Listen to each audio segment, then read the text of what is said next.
मित्रांनो, आपल्या यूट्यूब चॅनलमध्ये तुम्हा सर्वांचं अगदी मनापासून स्वागत आहे। आज आपण दिवाळी स्पेशल झटपट अशी शंकरपाळ्याची रेसिपी पाहणार आहोत आणि तुम्ही पाहू शकता किती छान या शंकरपाळीला अशी लेअर सुटलेली आहे। खूप सोपी रेसिपी आहे। ही शंकरपाळी तेलात टाकले की विरघळत असतील किंवा मग कठीण होत असतील, त्यासाठी आपण आज प्रमाण पाहणार आहोत आणि अगदी खुसखुशीत असे हे शंकरपाळे बनवून तयार होतात।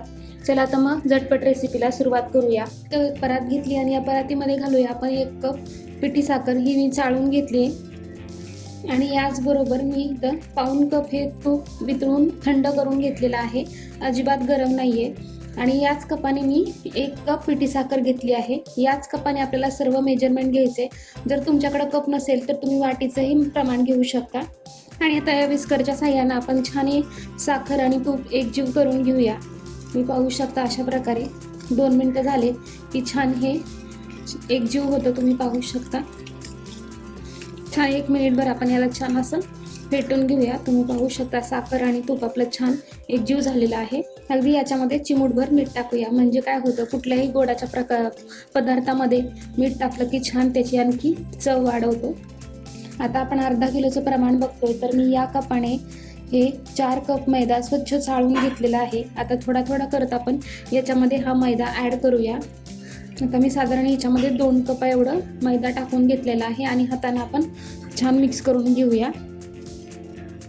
छान आपण हाताने हे अशा प्रकारे मळून घेऊया। आणखी थोडासा मैदा आपण ॲड करूया आणि हे छान मिक्स करून घेऊया।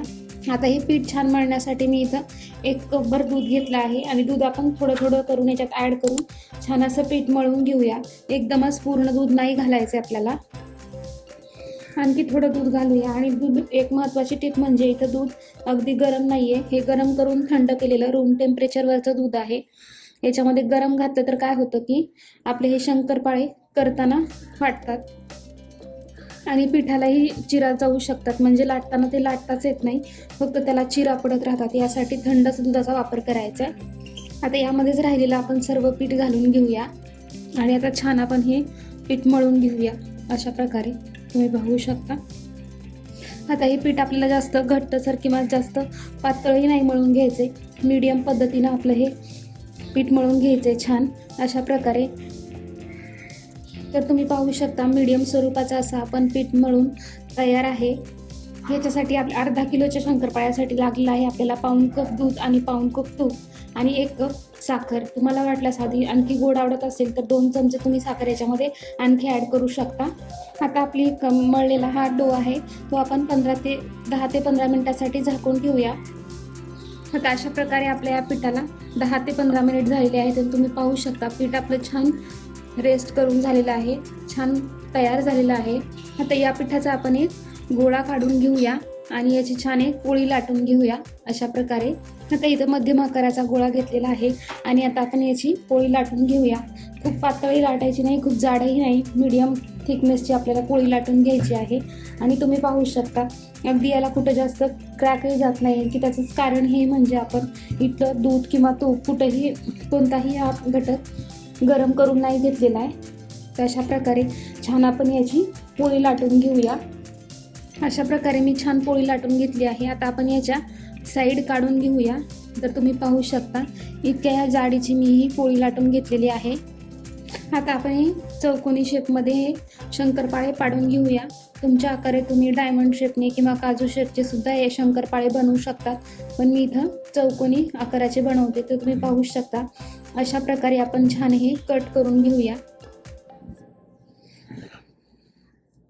अशा प्रकारे कट करून झालेले आहेत। तर तुम्ही पाहू शकता एवढ्या जाडीचा मी हा शंकरपाळा ठेवलेला आहे।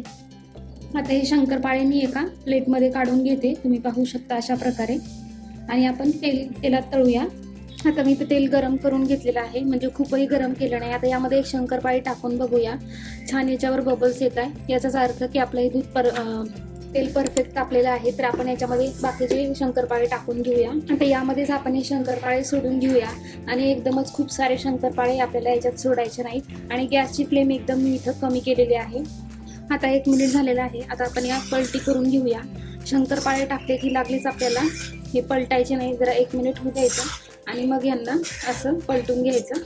तर तुम्ही पाहू शकता किती छान अशी डबल होत आहे, छान फुलते आपले शंकरपाळे आणि अजिबात तेलामध्ये विरघळत नाहीयेत. एकदम हलवाई जसे बनवतात त्याच पद्धतीने आज आपण हे बनवतोय. तर किती सुंदर असे टम्म असे फुगत आहे आणि या शंकरपाळ्याला छान असा कलर येण्यासाठी सतत असं तेल रोटेट करत राहा. म्हणजे काय होईल की शंकरपाळ्यांना एकसारखा छान कलर येईल. आणि एक महत्त्वाची टिप म्हणजे तुम्ही गॅस खूप मोठा केला तर शंकरपाळे वरून तर लाल होतील पण आतून कच्चे राहतील आणि ते छान असे टेस्ट येणार नाही आणि कुरकुरीतही होणार नाही. त्यासाठी आपल्याला गॅस सिमच करायचा आहे आणि मध्यम गॅसवरती, स्लो गॅसवरतीच छान आपल्याला हे शंकरपाळे तळून घ्यायचे आहे. अशा प्रकारे आपले हे शंकरपाळे छान असे टम्म फुललेले आहेत, तुम्ही पाहू शकता. अशाच प्रकारे आता मी सर्व हे शंकरपाळे काढून एका टिश्यू पेपरवर घेते.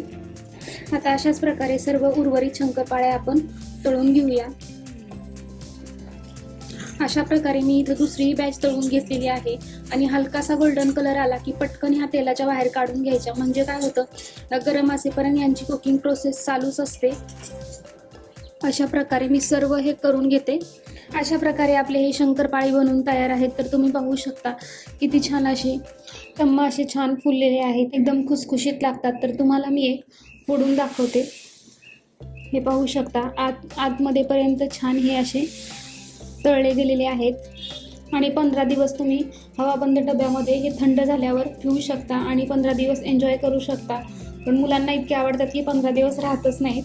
आता मी तुम्हाला एक अशा प्रकारे तोडून दाखवते. हे पाहू शकता एकदम क्रिस्पी आणि खुसखुशीत असं आपले हे शंकरपाळे बनवून तयार आहेत.